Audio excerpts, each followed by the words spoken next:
Do you know that 80% of people with autoimmune disease are women? Dr. Gabor Maté says that of those people, the women that are have autoimmune are also people pleasers. People pleasing is a response to trauma. I'm Kim Gross, the host of the podcast Masks Off for People Pleasers and Perfectionists. And today I'm going to talk about how people pleasing tendencies are making you sick. When we talk about the prison of being a people pleaser, the problem is this: we are craving validation from others. We're constantly seeking approval from others at the expense of our own needs, causing stress and causing resentment. When you sacrifice your own need to maintain relationships with others, and you believe that love must be earned through constant giving, you live for external validation, often saying yes when you really want to say no, or you overextend yourself to meet the expectations of others. This can lead to burnout and a lack of fulfillment. If you are a person who is listening to this episode and you identify with people pleasing, you most likely are overextending yourself. You are putting other people's needs ahead of your own. And you might have a to do list that is a million miles long. Even when you sense that your tank is on empty, you continue to push through and do for others. This was a pattern for me that I have played out for most of my life. It's a pattern that I learned by watching my mom pour out her energy to take care of others and put other people's needs ahead of her own.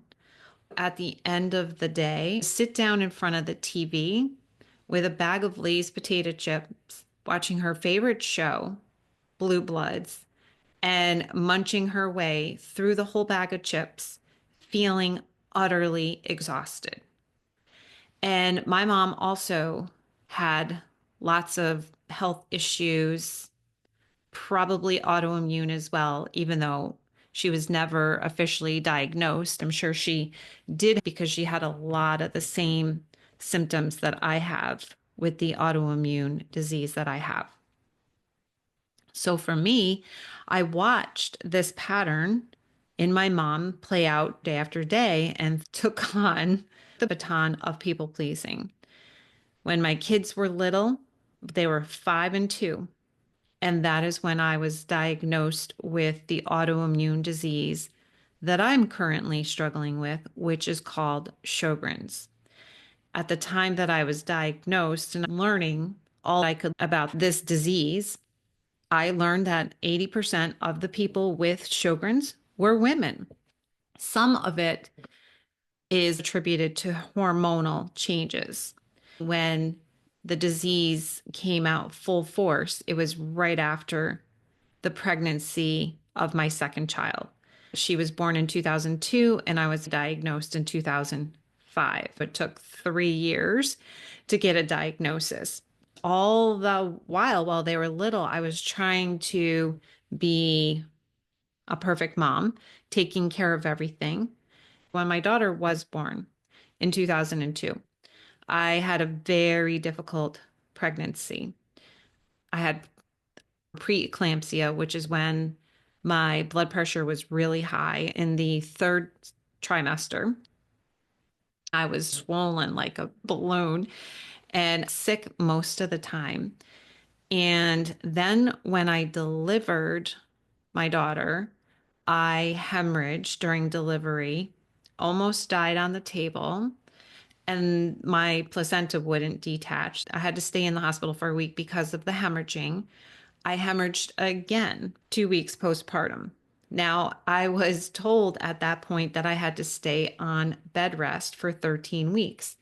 This was excruciatingly difficult for me because I had all of these tapes running through my mind of how can I not take care of my daughter? I have to be the one to be there for her. I have to nurse her. I have to take care of her.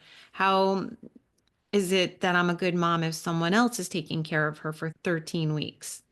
Because I couldn't go up and down the stairs, so I couldn't go get her. I had to stay on one floor.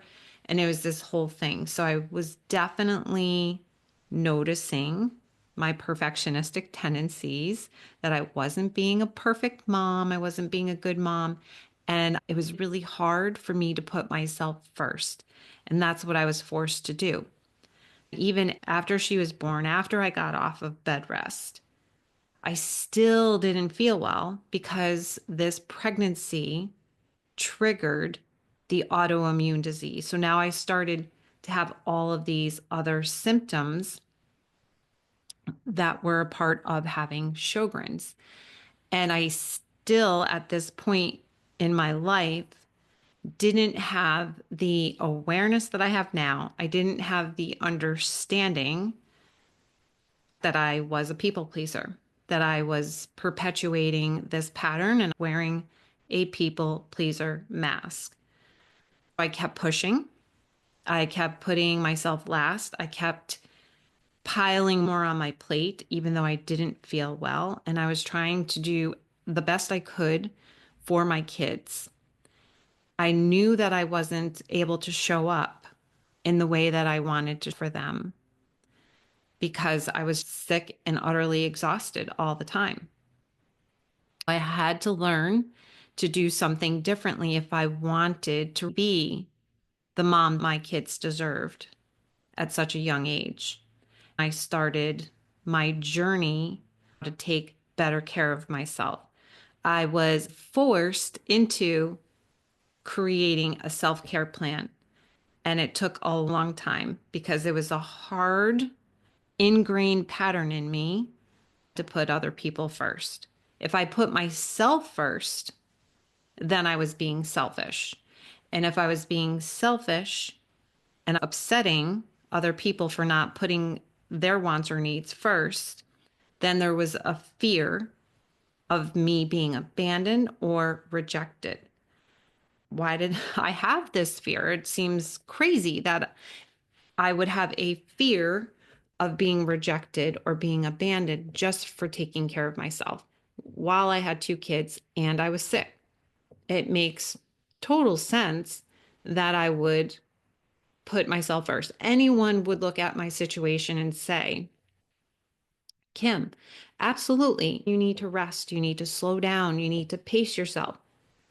These are the things that I learned through the Sjogren's Foundation once I got the diagnosis in 2005 and I researched them and I started learning from them. I became a member of the foundation so that I could learn how to manage this disease that I believed at the time was a death sentence. I didn't know anything at all about autoimmune. I was like, Sjogren's, what in God's name is Sjogren's? What does that mean? Does that mean I'm going to die? So of course, anyone would look at my situation and say that you need to take time to rest. You need to take time to exercise, to eat healthy. You need to prioritize yourself. You need to put your oxygen mask on before assisting others. If I wanted to show up for my kids the way they deserved, I would have to take care of myself first.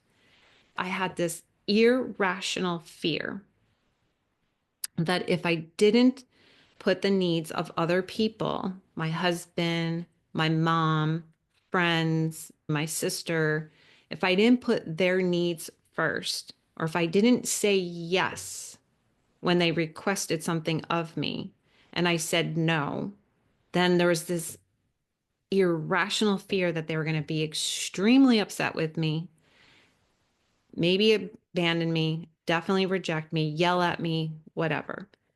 Where did this come from? This came from my childhood. This came from times when I did assert myself and I said, this is what I need. And I was reprimanded or yelled at for asserting myself, asserting my wants, my needs, my thoughts, my beliefs. I was just listening yesterday to a podcast episode with Mel Robbins and Gabor Maté. Gabor Maté is amazing at talking about trauma. He said often it's not necessarily the events that cause the trauma, but it's how we interpret or internalize those events. Now, if I'm not saying that exactly the way Gabor said, then, don't get upset with me if I'm misquoting him. But essentially, that was my understanding of what he was trying to say. So when I would assert myself and say to my mom that I need this or I need that, or if I was upset or if I was scared or if I was sad, I didn't have my mom or really my dad either come to me and nurture me in the way that I needed, or to tell me that things were okay, or that it is perfectly natural for you to put yourself first at times. Many times, it's perfectly natural for you to take care of yourself. Rather than me hearing the message, especially when I was a teenager, teenagers just notoriously think about themselves and not others. So I was being a normal teenager and thinking about myself, but also like really not putting my mom first. And I should not have been. It was not my job to make my mom happy. And I took on this undue pressure that I put on myself that I had to make my mom happy. Gabor said in this episode with Mel yesterday, that is trauma. When a child believes or feels that he or she is responsible for making their parents or anyone else happy is trauma, because they will never be able to accomplish that. We don't have the power, especially children, to make other people be anything. It is that adult's responsibility to create their own happiness, to create their own well being. And this is something that Melody Beatty writes about at length, that it is codependent of us to believe that we are responsible for someone else's happiness. So that also ties into the people pleaser. The people pleaser believes that he or she is responsible for making other people happy, for taking care of other people's emotions. A people pleaser will often be a peacemaker, trying to manage everyone's feelings, wants, and needs. Now, I laugh at it now, but it was crazy.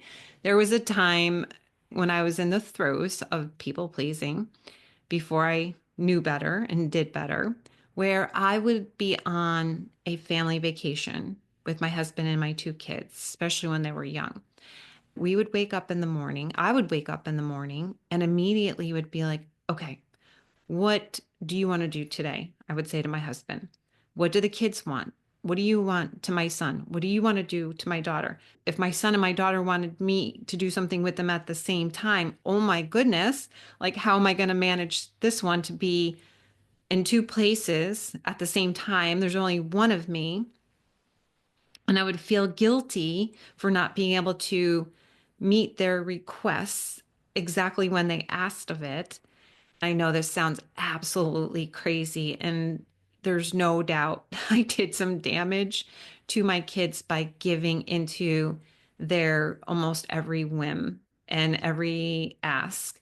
I know, I hear it. And The goal is not to beat ourselves up. It's not to shame myself. I've already had to go through and heal and internalize the guilt that I have felt from the damage that I have done.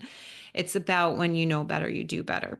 So I would just literally all day long on a vacation be bouncing around like a jackrabbit trying to please everyone else. And I would leave the vacation after 4 days, 5 days, a week and feel exhausted. I didn't feel rejuvenated at all. So, why am I saying all this? Again, to recap and go circle back to the beginning of what I said, 80% of people who have autoimmune disease are women and most likely people pleasers. If you have people pleasing tendencies and chronic stress, you know exactly what I'm talking about because you probably already have some type of chronic illness, whether you're having chronic headaches, chronic pain in your body, you're fatigued all the time, you have gut issues because you're constantly taking care of the needs of others. So that's the prison. What can you do? For one thing, I've already alluded to the fact that a lot of healing work needs to take place. Most likely, this pattern was rooted for you a long time ago, and you've been perpetuating this pattern for a very long time, and it's going to take some time to unwind it. So, the first thing you do is become aware. That's the very first step of the 5-step power pathway that I teach. You have to be aware of your patterns and you have to have this like laser focus of being able to see when the pattern is coming up, to catch it every single time. The second thing that you do is you own it. You have to own and take ownership that you and you alone are the only one who can do something about it. You might want to go to the place of, oh, I just wish my husband would do more around the house. I wish that my kids weren't so needy. Why can't my friend be more helpful, or my mother in law or my mother take care of my kids more and do more? You can go in that place of pointing the finger or wishing or resisting what is. But at the end of the day, if you don't want to be in victimhood and you want to feel empowered, you have to take ownership of the fact that you have to change your people pleasing tendencies. How do you change them? Again, it doesn't happen overnight. Hey, it's Kim here, interrupting your regularly scheduled podcast episode to let you know about an opportunity to go deeper into this work. I invite you to head over to Amazon.com and pick up your copy of my book, Free to Be: A Pathway to Inner Liberation. If you are looking to unhook from people pleasing and perfectionistic patterns, if you're looking to have a better way of identifying your patterns and then how you can unhook so you can be free to step outside your comfort zone, free to have more meaningful relationships in your life, free to be your true self without hiding behind a mask any longer. If you desire any of this, then I encourage you to pick up your copy. And if you enjoy my book as much as I loved writing it, please go on over and leave a review on Amazon. You can leave a star review or written review. Now back to your regularly scheduled podcast episode. It takes time. You have to work at healing the underlying trauma that Dr. Gabor Maté says is at the root of people pleasing. And if you're ready to do the work, it's hard inner work, but it is long lasting when you do the inner work and deeply transformational. Once you know what you can't unsee it anymore. And you will work really hard at trying to choose a different pathway to unhook from the pattern or remove the people pleasing mask. How can you do this inner work? If you want help from me, I can certainly help you. So you just reach out to me through my website, kimgrosscoaching.com. You can get a therapist. You can do it on your own. You can read books by Dr. Gabor Maté. You can listen to Mel Robbins' podcast and listen to more of mine. I have so many episodes on people pleasing. I have so many episodes on how to just do the inner work and heal to overcome. My book is another resource as well. I outline in my book the 5-step power pathway, and I share my own journey of people pleasing and what it was like when I couldn't get out of my own way and my masks were glued on. Let me tell you, they were glued on tightly. And then how I was able to take off the masks. What's available to you when you do this work?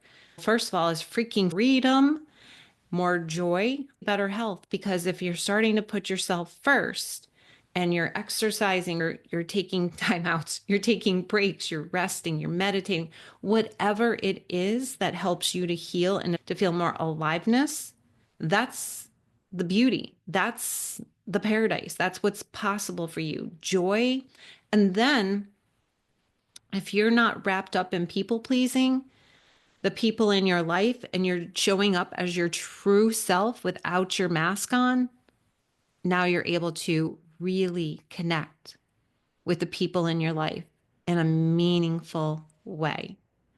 And that is what we all desire. We are all wired for connection, for belonging, and for joy. I learned from Dr. Gabor Mate in that episode with Mel Robbins that we are wired for play.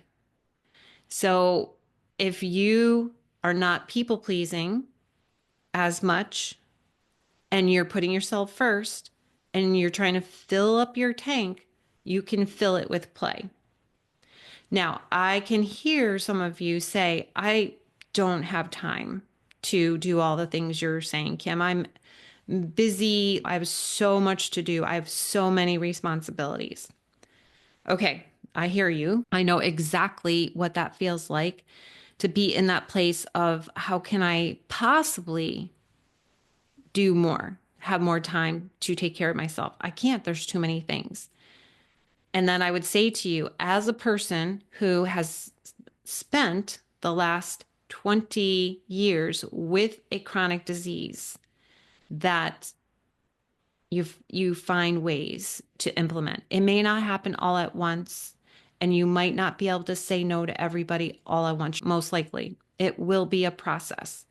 But what I can say is this, that I know you don't want to be at the end of your life and looking back and having the regret that you didn't take care of yourself, that you didn't allow yourself to be your true self, to just be yourself, taking off the masks and allowing for the opportunity to heal so that you can have these connected relationships with your spouse, your partner, your parents, if you have kids, your children.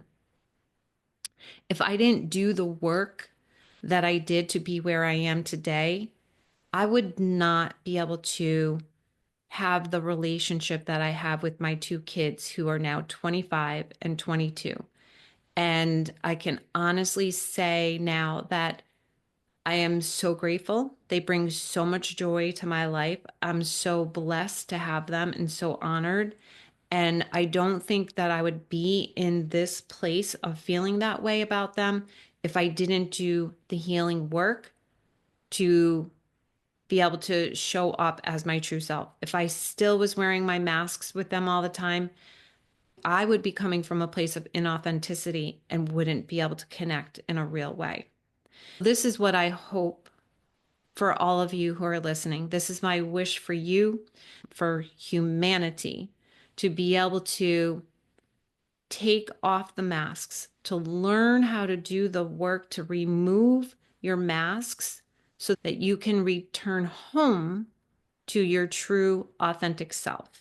Your true essence, your true, authentic self is there. It hasn't left you. You just can't see it or feel it or have access to it because You have trauma or you're wearing masks and you're living out patterns instead of living a life. If you found this episode helpful, valuable, I would love for you to let me know. But if you know someone else who might benefit from this episode, please share it with them, because if we pay it forward, we can all do our part in helping to heal as a collective. Hey, Kim Gross here. Thank you so much for tuning into this episode of Masks Off for People Pleasers and Perfectionists. I invite you to hop on over to my website, kimgrosscoaching.com.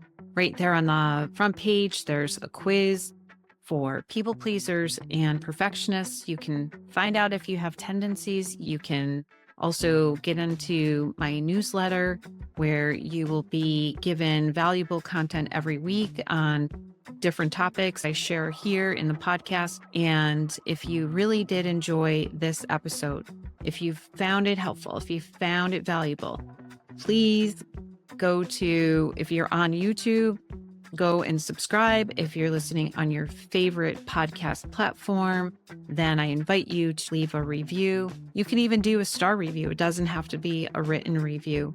If you know of someone who can benefit from this podcast or this particular episode, please share it with them. I'll see you next time.